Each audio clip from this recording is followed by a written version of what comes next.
Arkadaşlar, kanalıma hoş geldiniz.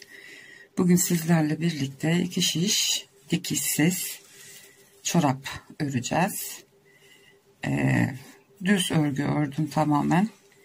Model falan koymadım çünkü yeni başlayan arkadaşlar vardır ya da ilk defa çorap örecekler vardır diye düz çalışmayı tercih ettim. 37-38 ayağa uyumlu bu vereceğim ölçüler. Büyütmek isterseniz ya da daha iri, tombul bacaklara sahip, ayaklara sahip birisine örecekseniz 27 değil de 30 ilmek başlayabilirsiniz. Yapacağınız kişiye göre değişir.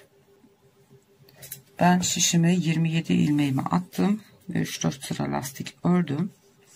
Bu şekilde bir ters bir düz 24 sıra lastik öreceğiz. Ondan sonra topuk kısmına doğru düz örgüye geçeceğiz. Kenarlardaki şu gördüğünüz V şeklindeki ilmekler, şöyle göstereyim. Şu V şeklindeki ilmekler, şunlar bize daha sonra gerekecek. O yüzden sıraya başlarken ilk ilmeği örmeden direkt şişimize alıyoruz ve bir ters bir düz lastiğimizi örüyoruz. 27 ilmekle başlıyoruz. Dediğim gibi isterseniz 2 ters 2 düz lastik de örebilirsiniz ya da pirinç örgüsü yapabilirsiniz. Sizin zevkinize kalmış bir şey. Bu şekilde 24 sıra örüp ondan sonra düz örgüye geçeceğiz. Bilerek böyle renkli bir iple düz örgü olarak ördüm. Hani mantık anlaşılsın diye.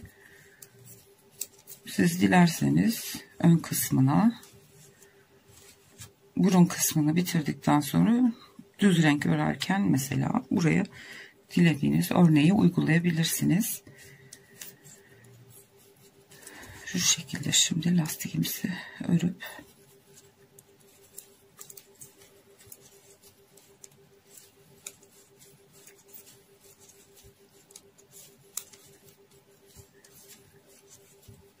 renkleri çok hoşuma gitti. Cıvıl cıvıl oldu. Rengarenk. Bu Nako Baby Lollipop son ilmeği de ördüm. Gördüğünüz gibi şurada V şeklinde ilmekler. Sıra başlarında örmeden başlıyoruz. Elimde vardı bu ip. Bir Nako Baby Lollipop. Çetiklik, patiklik iple de örebilirsiniz. Size kalmış. Daha kalın, bunun bir tık kalınıyla da örebilirsiniz. Herhangi bir batik iple de örebilirsiniz. Şimdi 24 sıra lastiğimizi örelim. Ondan sonra düz kısma geçeceğiz. Topuk ayrıntısını yapacağız birlikte. Şimdi 24 sıramızı örelim ve tekrar birlikte olacağız. Evet arkadaşlar, lastiği bitirdim ben. 24 sıra şu ilk baştan, ilk ilmekten sayarak 24 sıra ördüm.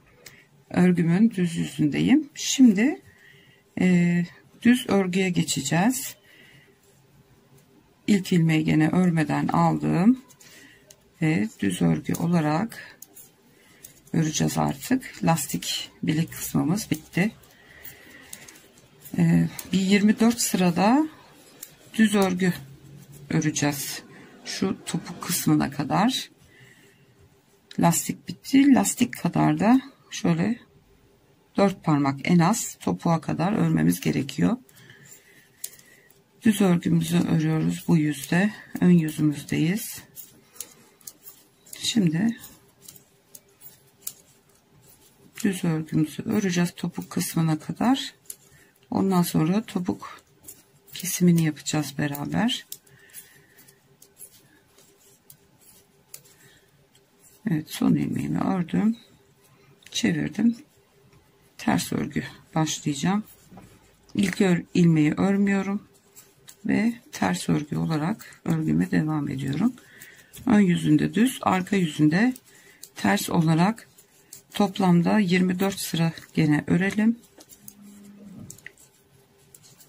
Ondan sonra topuk kesimine birlikte geçeceğiz. 24 sıramızı tamamlayıp geliyoruz. Evet arkadaşlar, 24 sırayı ördüm düz olarak. Şu hale aldı. Bu şekilde sayamıyorsanız size şöyle bir şey göstereyim.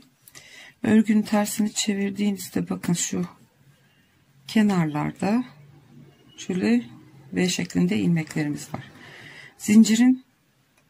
Zincir demişim. Lastikten sonraki şu ilk V gibi ilmek düz örgüye ait.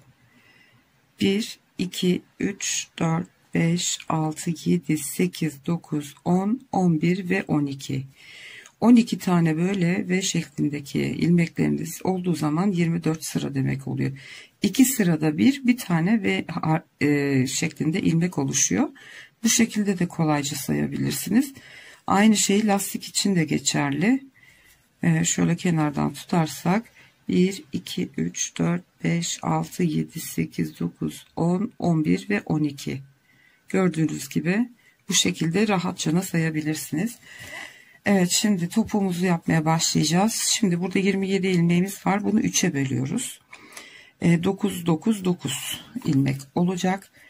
Şimdi bu 9 ilmeği ilk önce bir örüyoruz. 3, 4, 5, 6, 7, 8, 9. İkinci 9'umuzu da öreceğiz. 10, 11, 12, 13, 14, 15, 16, 17, 18. Şimdi 2, 4, 6, 8, 9 ilmek burada. Diğer 18 ilmeğin toplamı da burada. Şimdi bu son ilmeği örmeyeceksiniz. 17 taneyi ördünüz. 18. ilmekle bu tarafta kalan 9 ilmeğin ilkiyle ikisini birlikte bu şekilde keseceğiz. İlk kesmemizi yaptık. Geri döneceğiz. Örmüyoruz ilk ilmeğimizi. 9 tane ilmeğimizi öreceğiz şimdi yine. 2, 3, 4, 5, 6, 7, 8.'yi ördüm. 9'u örmeden önce şu 9. ilmeğimiz, bu ortada topuk yerinde kalacak olan 2, 4, 6, 8, 9 ilmek de burada var. Son ilmeğimle bu taraftaki 9. ilmeğin ilk ilmeğinle birlikte kesiyorum. Yani 8 bu tarafta, 8 bu tarafta kaldı. Ortadaki 9 ilmeğimiz sabit duruyor. Bu şekilde yanlardan kese kese ilmekler bitene kadar bu işlemi yapacağız. 3, 4, 5, 6, 7, 8. Artık belli, bakın şurada kestiğimiz ilmekler ayrılıyor. Bu 9. ilmekle bu taraftaki ilk ilmeği birlikte alıp kesiyoruz. 2, 4, 6, 7 kaldı burada. 8'di, 7'ye düştü. Arkasını çeviriyoruz. İlk ilmeği örmeden alıp 2, 3, 4, 5, 6, 7, 8, 9.'yu ve bu tarafta olan 8 ilmeğimin ilkini birlikte alıyorum ve kesiyorum. Yani bu 9 ilmeğimiz burada ortada sabit duracak. Kenarlardan eksilteceğiz sürekli ve şu topumuz oluşacak. Şimdi bu kesme işlemini sağda ve soldaki şu ilmeklerimiz bitene kadar devam edelim. Bittiği zaman bu sefer ilmekleri çıkartıp ilmek sayımızı 27'ye çıkartacağız gene. 4, 5, 6, 7, 8.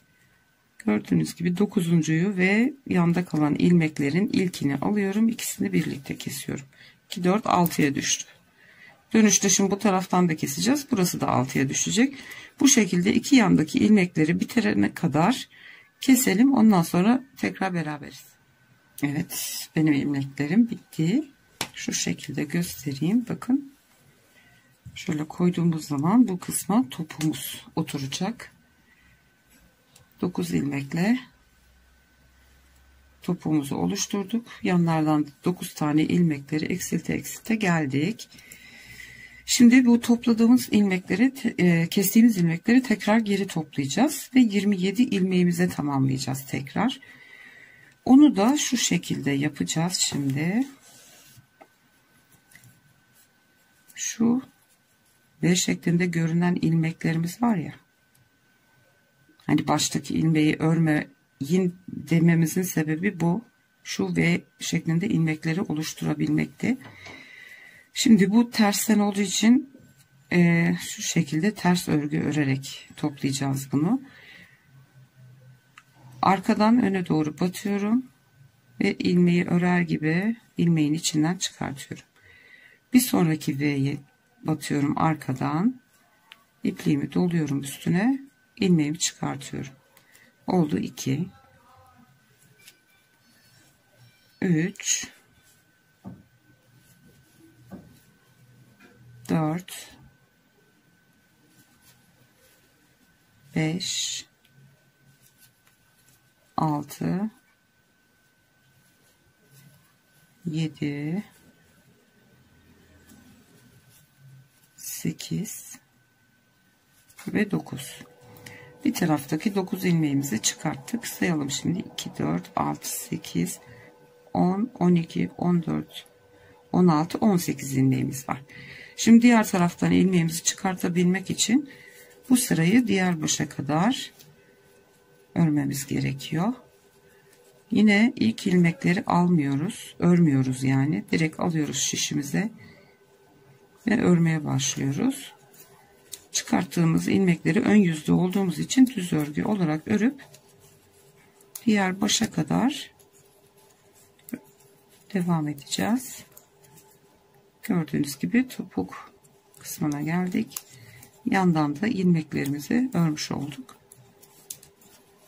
Şimdi diğer taraftan da 9 ilmek çıkarttık mı 27 ilmeğimiz çıkmış olacak. Evet, bunu örüyoruz böyle güzelce. Şimdi aynı şekilde bu taraftan 9 ilmek çıkartacağız. Bunun V şeklindeki ilmekler arka tarafa denk geliyor. Yani buradan böyle batmayacağız. Dikkat edeceğiz. Şöyle şuraya batacağız. Düz örgü örer gibi ilmeğimizi çıkaracağız. Tersleri çıkartırken arkadan öne doğru batmıştık. Düz ilmekleri çıkartırken önden arkaya doğru. Bu şekilde batıyorum. İkinci ilmeği birazcık sıkı tutalım, çok gevşek olmasın. 3, 4, bir sonrakine batıyorum. 5, 6, 7, gördüğünüz gibi battım V ilmeğin içine. 8 ve 9. Toplam bir sayalım tekrar. 2, 4, 6, 8, 10, 12, 14, 16, 18, 20, 22, 24, 26, 27. Evet, 27 ilmeğimizi toparladık. Şimdi şu taban kısmındaki düz yeri öreceğiz. Burayı da toplamda 48 sıra. Yani temin söylediğim gibi bu yandaki V ilmekleri sayarsanız 24 tane V ilmek oluşması gerekiyor 48 sıranın sonunda. İsterseniz kolayınıza gelirse bu V ilmekleri sayın veyahut da şu topuktan itibaren oluşan, tam şu ortadaki topuk kısmından itibaren 48 sıra. Siz, yani bana bu tam geldi. Ben 37-38 diyorum. Bu kadar sıra. Şöyle göstereyim. Şu ayaklarımızın başladığı yere kadar öreceğiz o taban kısmını. buradan sonrasını burun keseceğiz. Yani siz ayağınızı ölçerek şu parmaklarınızın başladığı kısma kadar düz örgü olarak örersiniz. Benim sıra sayım belli olduğu için ben 48 sıra öreceğim. Ondan sonra geleceğim, burnu hep beraber keseceğiz. Evet arkadaşlar, ben 48 sıramı ördüm topuktan sonra şuradan yukarıya kadar ve şuradaki, dediğim gibi en kolay saymanın yolu şu yandaki V şeklindeki ilmekler. Tam 24 tane bu şekilde V ilmek olduğu zaman 48 sıra örmüş oluyorsunuz. Çünkü her bir V ilmek 2 sıra sayılıyor. Şimdi patiğimiz, çorabımızın burun kısmını yapmaya geçeceğiz. Şimdi şu şekilde arka tarafından geleceğiz. Şöyle topuğumuzu ördük ve şimdi şuradayız. Tam kesmeye başlayacağız artık burnumuzu. Onun için de yanlardan birer tane kesiyoruz. Şimdi bu taraftan keserken bu şekilde arkadan örüp keseceğiz ki sola yatık olsun diye ve ilmeklerimizi örmeye devam edeceğiz sıra sonuna kadar. Bir baştan bir sondan keseceğiz. 9 ilmek kalana kadar yapacağız bu işlemi. Düz olarak örmeye devam ediyorum. Ön yüzde kesiyoruz. Arka yüzde hiçbir işlem yapmayacağız. Şimdi 27 ilmeğimizi başladık kesmeye. Evet, son 2 tane ilmeğim kaldı. Onu da bu taraftan böyle keseceğim ki bu da sağa doğru yatık olsun diye. Şimdi arka yüzde hiçbir işlem yok. İlmekleri olduğu gibi öreceğiz sıra başına kadar. Oh, ilmek kaçırdık. Hemen geri toplayalım. Evet.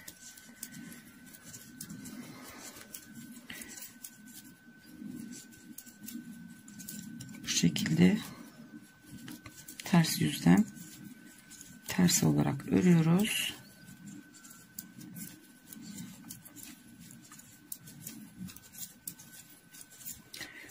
Yani çok çabuk bitiyor. Bir günde otursanız yani bir çiftini örebilirsiniz.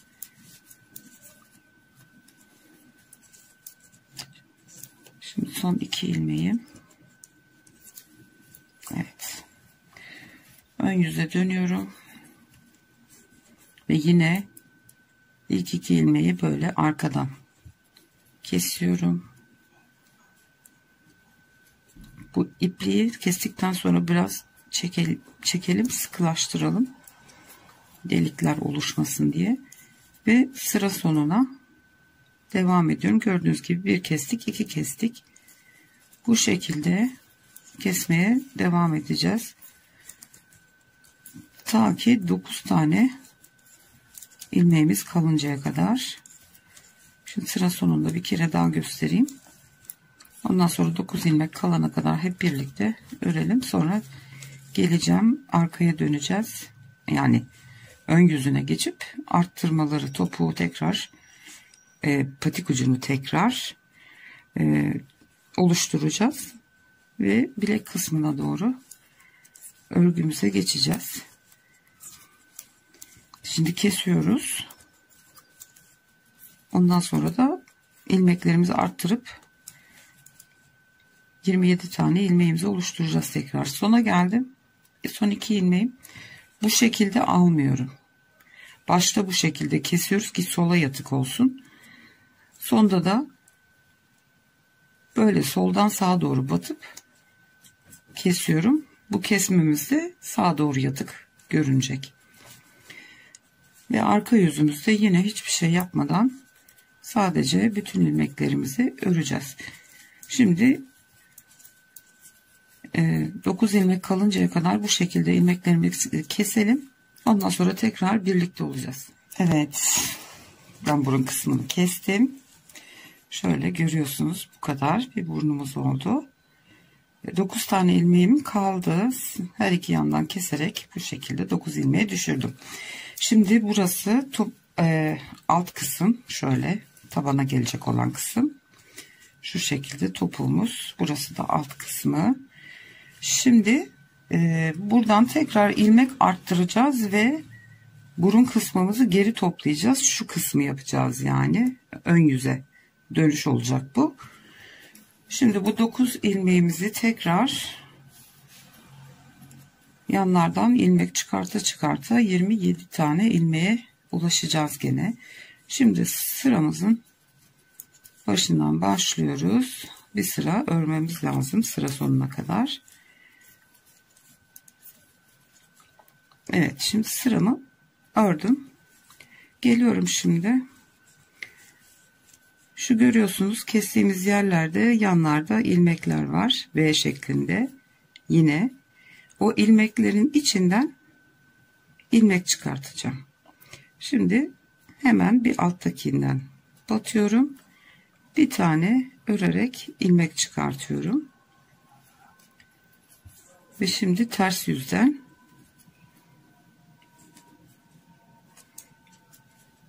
öreceğim. İlk çıkarttığım ilmeği örmüyorum. Devam ediyorum. Onu şişime aldım. Hemen devam ediyorum. Şimdi 10 ilmek oldu.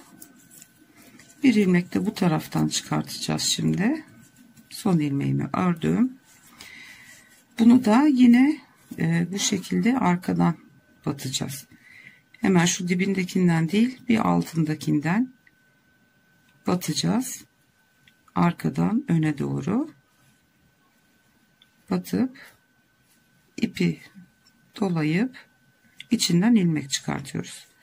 Şimdi iki taraftan da arttırmış olduk. 2, 4, 6, 8, 10, 11 ilmeğe çıktı. Bu şekilde ilmeklerimizi arttıra ilk ilmeği yine örmüyoruz. İkincisinden devam ediyoruz. Bu şekilde arttırmaları yaparak 27 ilmeğimizi geri toparlayacağız. Evet, sıra sonuna kadar geldi. Her sırada ikişer ikişer artmaya devam edecek. Gördüğünüz gibi burun kısmımız kapanmaya başladı.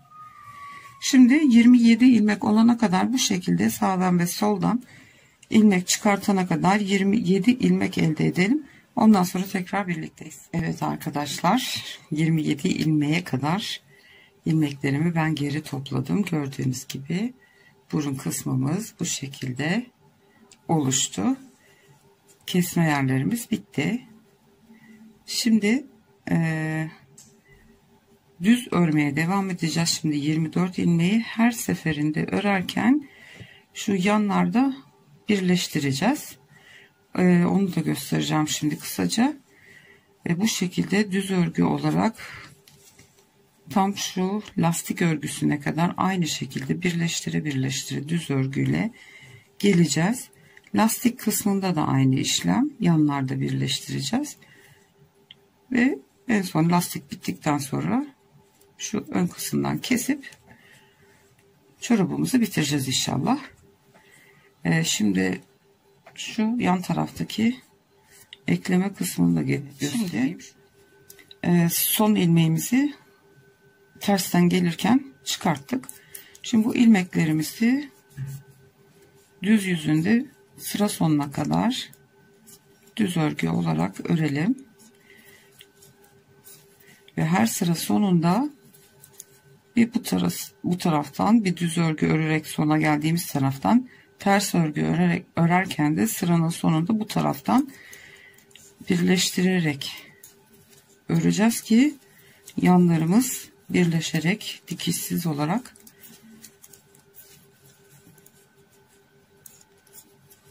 örmeye devam edeceğiz. Şimdi düz örgü olarak sıra sonuna geliyorum.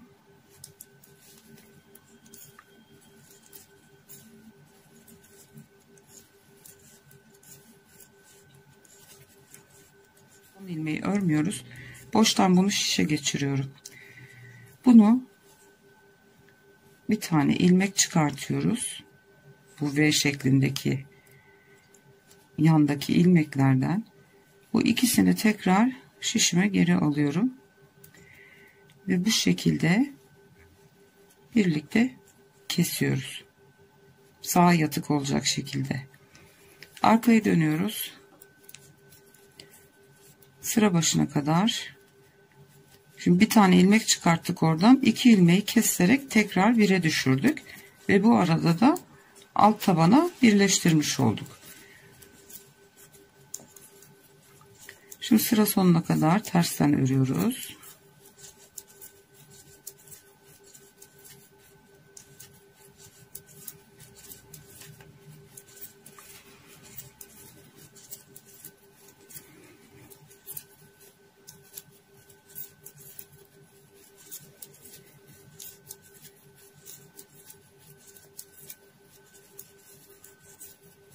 Evet, son ilmeğimi örmüyorum. Şişimi alıyorum.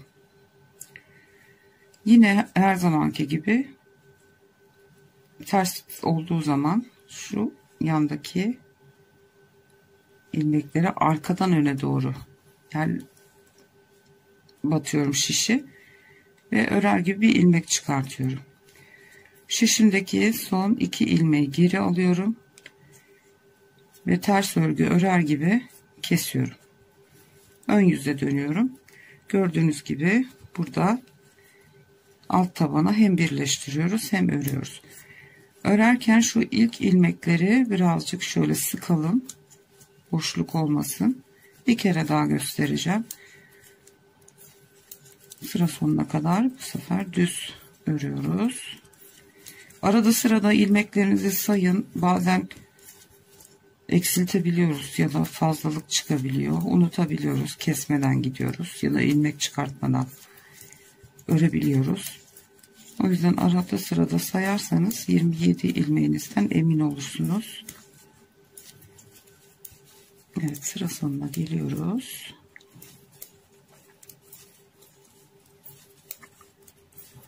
Evet, son ilmeği örmedim. Şişime aktardım onu. Ve şu V şeklinden batıyorum. 2 dalını alıyorum. Bir tane ilmek çıkartıyorum burada. Son 2 ilmeği tekrar şişime alıyorum. Ve bu taraftan batıyorum. Sağa doğru yatık olsun diye. Evet, birleştirdik. Ve örmeye başlarken ilmeği örmeden alıyoruz. İkinci ilmekten devam ediyoruz örmeye. Bu şekilde arkadaşlar birleştire birleştire öreceğiz. Şu lastik yerine kadar birleştirelim. Şöyle göstereyim. Şurası lastiğimizin son, düz örgümüzün son V şeklindeki ilmeği. Buraya kadar birleştirelim. Lastik kısmına gelirim. Tekrar bir iki sıra gösteririm size. Ondan sonra da çorabımızı bitiririz inşallah. Şimdi lastik kısmına kadar birleştirerek örüp gelelim arkadaşlar. Lastik kısmına kadar ben geldim. Gördüğünüz gibi yanlardan bu şekilde ilmek ala ilmek çıkartıp kesip birleştirdik. Şimdi aynı işlemleri bu lastik kısmında da devam edeceğiz. Şimdi bir iki sıra bir düz tarafında bir ters tarafında nasıl devam ediliyor göstereyim. Şimdi burada kesmiştim. İlk ilmeği örmeden alıyorum ve 27 ilmeğimi düz olarak sıra sonuna kadar örüyorum.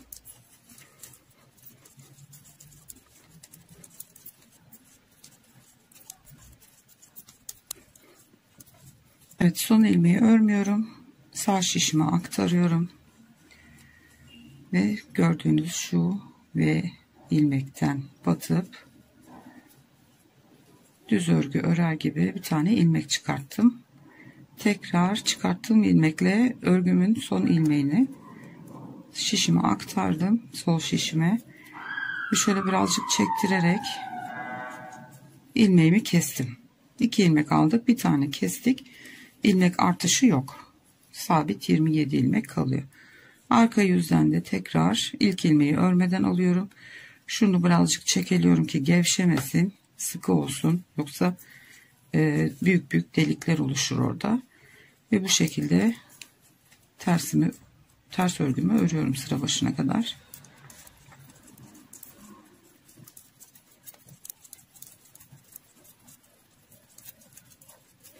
Son ilmeğimi örmeden şişimi alıyorum. Ve ters taraftayken arkadan öne doğru şu V ilmekten arkadan öne doğru batıyorum. Ters örgü örer gibi şişime ipimi doluyorum ve ilmeğin içinden çıkartıyorum. Tekrar bunları ikisini şişime geçirdim. Çekerek şöyle sıkıcana kesiyorum. Hem ilmek çıkartıyoruz, ikisini birlikte keserek yan tarafa, alt tarafta kalan parçaya ekleyerek gidiyoruz. Şimdi bu lastik bitene kadar, en son kenardaki ilmekler bitene kadar bu şekilde devam edelim. En son ağız kısmını kesip bitireceğiz. Evet arkadaşlar, lastik kısmını da ördüm. Bu taraf tamamen birleşti. Şimdi tersten örerken son arkaya topuk kısmına birleştirmemi yapacağım. Ve çorabımız bitmiş olacak. Şimdi son ilmeği örmeden şişimi aldım. Ve bu son ilmekten son ilmeğimi çıkartıyorum. Ve ikisini birlikte kapatıyorum. Evet, tamamen birleştirdik. Şimdi bu ilmeklerimizi kesip kapatacağız ve çorabımız bitmiş olacak. Düz örgü tarafında olduğumuz için bu şekilde düz örerek ilmeklerimizi kesip kapatacağız.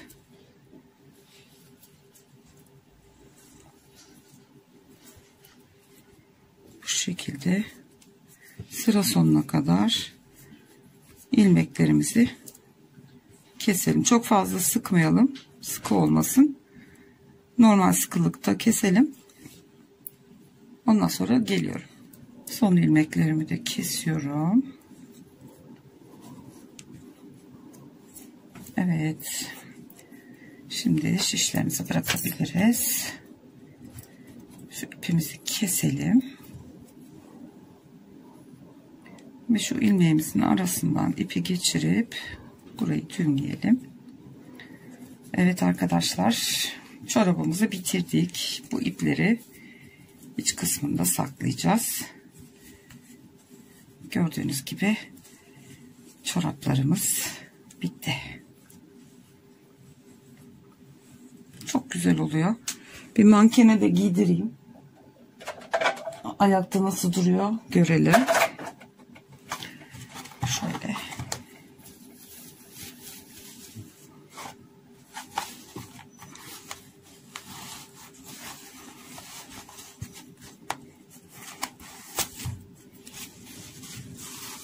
Evet.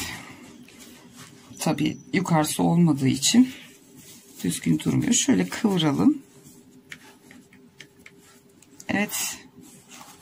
Arkadaşlar, bu şekilde görüyorsunuz, güzel böyle ilmek ilmek ayrıntıları var burada.